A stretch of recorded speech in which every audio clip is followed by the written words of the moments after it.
سلام به دوستای عزیزم، همراهان گرامی. یه روز بسیار زیبای آفتابی هستش و میخوام نهار شامی درست کنم. ببینید، یک روز بسیار بسیار زیبا و آفتابی. من مواد شامی رو آماده کردم. الان فقط باید سرخش کنم. گوشت چرخ کرده، گوسفند، سیب زمینی رو رنده کردم، آبش گرفتم ریختم بیرون و یک عدد پیاز تقریبا متوسط.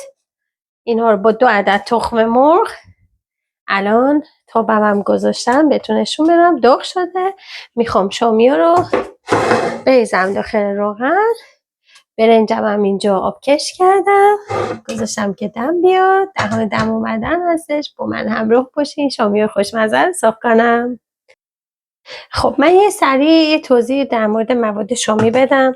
من دیشب پیاز و سیب زمینی و رنده رو به گوشت چرخ کردم اضافه کردم و سمخ، یک قاشق پر. من همیشه به شامی گوشت قرمز سمخ میزنم که هم خاصیت داره، همین که کلا یه طعم کم ترشی بهش میده، خیلی خوشمزه‌اش میکنه.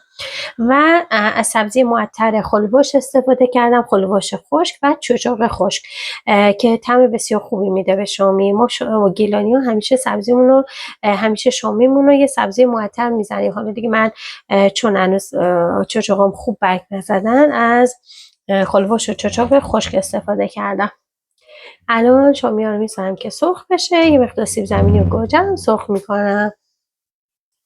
خب من الان در شامی ها رو میذارم که مغز پخت بشن تا آماده بشه. بعدشون کردم سری بعدی رو بذارم.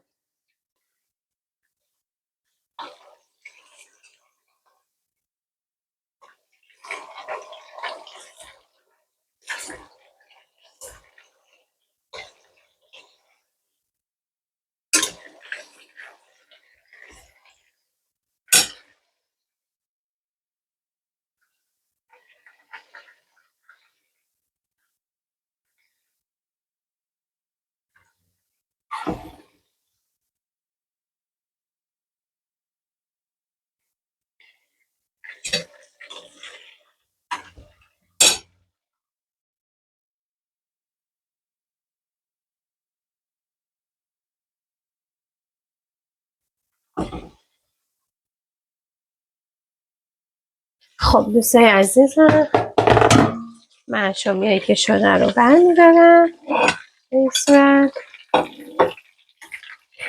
و دوباره جوش شامی جدید میذارم. اینجا سیب زمینی من گذاشتم که سرخ بشه، همینجور که میبینید.